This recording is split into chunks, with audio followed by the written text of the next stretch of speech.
دوسرا حمل، پریگنینسی، یہ بھی روزہ چھوڑنے کا عذر بن سکتی ہے. لیکن وجہ کیا ہوگی اس کی؟ دیکھیے اتنا طویل وقفہ ہو کہ جو آ رہا ہے کہ کھانے پینے میں، جو حاملہ عورت کی صحت کے لیے یا بچے کی صحت کے لیے خطرناک ثابت ہو سکتا ہے. اور یہ کیسے پتہ چلے گا؟ یا تو کوئی ماہر ڈاکٹر جو خوف خدا رکھنے والا ہو وہ بتا دے، کہہ دے کہ بھئی آپ جو ہے اس بات کی متحمل نہیں ہو سکتی کہ روزہ رکھیں، اس سے آپ کی صحت کو یا بچے کی جان کو خطرہ ہے. تو اس صورت میں ایک پہلے، یا پھر سابقہ تجربہ ہو کہ بھئی پچھلی پریگنینسی تھی، رمضان میں روزہ رکھا تھا، طبیعت بہت زیادہ بگڑ گئی تھی یا بچہ ضائع ہو گیا، سابقہ تجربہ ہو. یا پھر موجودہ مشاہدہ ہو کہ اس رمضان میں روزے رکھے اور روزہ مکمل کرنا بڑا مشکل ہو گیا اور طبیعت بہت زیادہ ناساز ہو گئی، بڑی مشکل سے ڈرپ وغیرہ لگا کے جو ہے وہ روزہ مکمل کیا. تو یہ تین چیزیں ہوں تو پھر جو ہے وہ حاملہ عورت روزہ چھوڑ سکتی ہے. تو سابقہ تجربہ ہو یا ڈاکٹر بول دے جو خوف خدا رکھنے والا ڈاکٹر ہے. ایسا نہیں، آج کل تو ڈاکٹر جو ہے نا، کچھ ڈاکٹرز اس طریقے سے ہوتے ہیں کہ ہلکا سا سر میں درد ہوتا ہے بولتے ہیں آپ روزہ چھوڑ دیجیے. تو اس طریقے کی کوئی اجازت نہیں. اسی طرح اگلا عذر دودھ پلانا.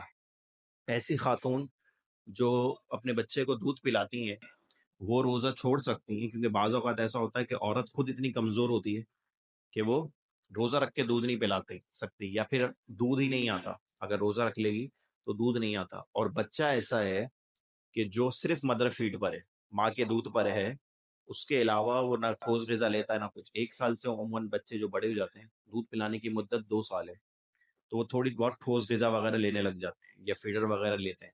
تو اگر ایسا بچہ ہے جو مدر فیڈ کے علاوہ غذا اور فیڈر وغیرہ پر ہے، وہ پتہ ہے یہ ٹائم پیریڈ نکال لے گا بچہ اس دوران فیڈر پی کر یا پھر بیرونی کوئی غذا وغیرہ لے کر، سیریلیک وغیرہ لے کر، تو روزہ چھوڑنے کی اجازت نہیں ہوگی. ایسا بچہ ہو کہ جو صرف مدر فیڈ پر ہی ہو، اس کے علاوہ کوئی اور غذا ہی نہیں لیتا، اور ماں اتنی کمزور ہے کہ اگر روزہ رکھ لیتی ہے تو پھر دودھ پلانے کی نہیں پلا سکتی دودھ، تو پھر اس عورت کو بھی اجازت ہوگی. لیکن ثبوت کے لیے کیا ہوگا؟ وہی تین کہ ڈاکٹر نے کہا ہو کہ بھئی آپ روزہ دودھ نہیں پلا سکتی اگر روزہ رکھیں گی، یا پھر سابقہ تجربہ ہو کہ پہلے روزہ رکھا تھا تو دودھ ہی نہیں آ رہا تھا اور بچہ جو ہے وہ بھوک سے بلبلاتا رہا، یا موجودہ مشاہدہ ہو کہ ابھی 1-2 روزے رکھے تو اس میں پھر بڑی پریشانی کا سامنا ہو گیا اور دودھ نہیں آیا اور بچہ بھوک سے روتا بلبلاتا رہا. تو اس صورت میں جو ہے وہ دودھ پلانے والی خاتون روزہ چھوڑ سکتی ہیں. لیکن یہ ہر عورت کی کنڈیشن نہیں ہوتی ہے. عموماً خواتین جو ہیں وہ دودھ پلانے والی روزہ بھی رکھ سکتی ہیں، اگر رکھتی ہیں اور رکھ سکتی ہیں تو بالکل وہ روزہ رکھیں گی.